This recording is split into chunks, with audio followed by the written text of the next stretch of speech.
Have you ever worked with another project manager who seemed to challenge every single idea you brought to the table?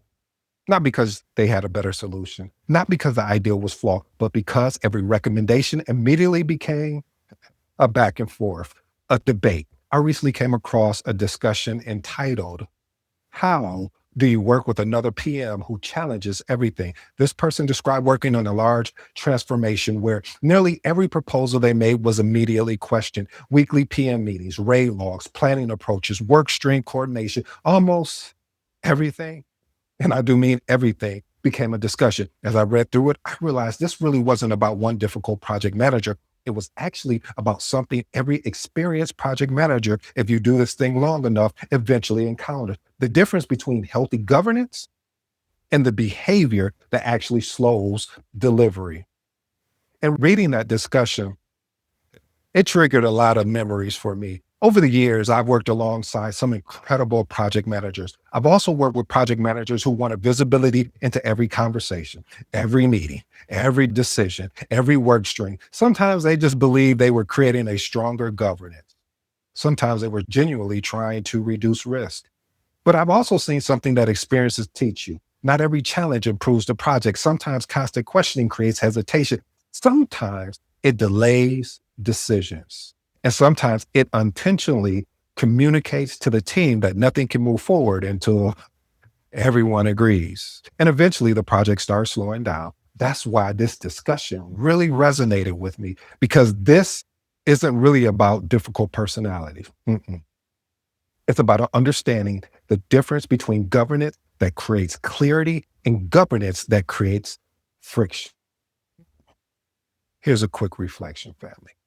I want to be very careful here because challenging ideals isn't bad. Some of the best project managers I've had an opportunity to work with ask difficult questions. In fact, I want people to challenge my thinking if it leads to a better decision. The problem isn't a disagreement. The problem is when disagreement becomes the default response instead of helping the team move forward. Eventually, the conversation stops being about the project. It becomes proving whose ego is better, proving who's right, proving, man, I know more than you. Basically, what I'm saying here, family, is that it doesn't do anything for the actual project. So, and once that happens, the project usually starts actually paying the price. Here's the lesson. Great leadership isn't measured by how many ideas you challenge. It's measured by how much clarity you create.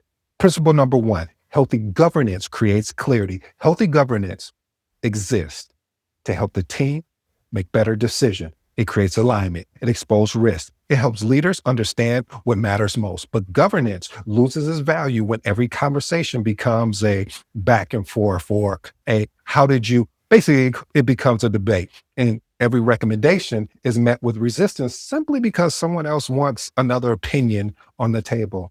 At that point, governance is no longer creating clarity. It's actually creating friction. Here's a lesson I want you to think about, family. Governance should reduce uncertainty, not create more of it. Here's two actionable tips I'd love for you to experiment with. First, before asking a question, ask yourself whether it helps the team make a better decision or simply delays one. Second, challenge assumptions, not people. Focus on improving the ideal rather than defending your own. Here's my professional advice, family. One of the strongest project managers I've ever worked with didn't speak the most during meetings. They listened carefully. They identified the few decisions that truly mattered. Then they helped the team move forward. To me, that's what you call effective governance. But governance is only effective when it's actually built on something even more important: trust.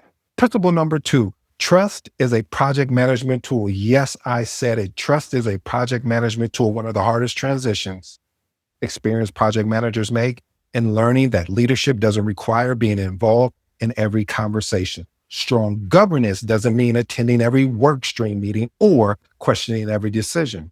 It means creating systems that allow people to do their jobs while maintaining visibility into progress, risk, decisions, and dependencies. Trust isn't passive, it's actually intentional. Here's a lesson I want you to think about, family. Trust doesn't eliminate accountability. It changes how accountability is demonstrated. Here's two actionable tips I'd love for you to experiment with. First, clearly define ownership before execution starts. Second, review deliverables, milestones, and risk instead of trying to monitor every conversation. Here's my professional advice, family. I worked in environments where documentation became my greatest ally. When people questioned whether communication happened or whether stakeholders were included, I didn't go back and forth with them. I didn't argue. I just simply opened my meeting notes, the action log, the raid log, and the email. Documentation doesn't win arguments. It removes the need for them. And I'll say that one more time. Documentation does not win argument. It actually removes the need for them. So when your documentation consistently tells the story, your credibility speaks long before you do. But sometimes documentation isn't the real issue. Sometimes the issue started long before the first meeting ever kicked off. Principle number 3, clarify roles before personalities become the problem. Many project management conflicts aren't actually about personality. They're about ownership. When responsibilities aren't clearly defined, two experienced professionals naturally begin stepping into the same space. One believes they're providing insight. The other feels they're being second guessed. Without clear expectations, small disagreements quickly become relationship problems. Here's the lesson I want you to think about, family.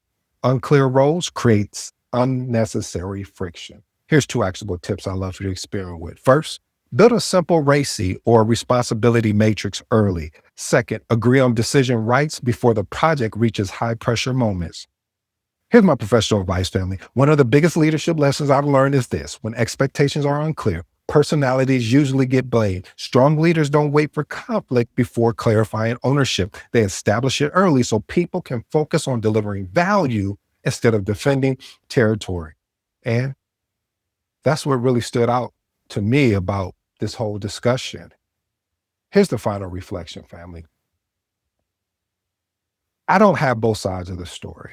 Maybe the other project manager had a legitimate concern. Maybe the author unintentionally contributed to the dynamic.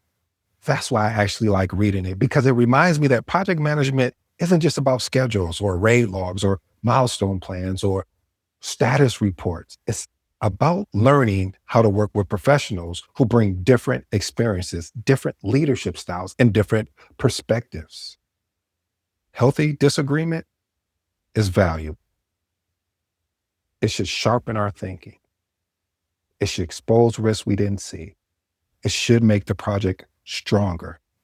But healthy disagreement should produce better decisions. It should never become another obstacle the team has to manage. Here's my closing thoughts, family. One of the greatest leadership lessons project management has taught me is this: not every disagreement requires a winner. Sometimes the greatest contributions you can make isn't asking one more question. It's creating enough clarity that everyone knows what success looks like and can move forward together. Healthy governance accelerates delivery. Control slows it down. As project managers, our responsibility, our accountability isn't to win every discussion. Our responsibility is to make the team deliver. And that becomes our main focus. Trust grows, collaboration improves, projects have a better chance of succeeding. If this episode challenged your thinking or reminded you of an experience you've had, I'd love to hear about it. And don't forget the motto: documentation beats conversation. And remember, sets and reps beat talent when talent doesn't do the reps. If you're new to the episode, I go by the name of ED. For all you smart and intelligent folks out there, hey, that just simply means Ed. Until next time.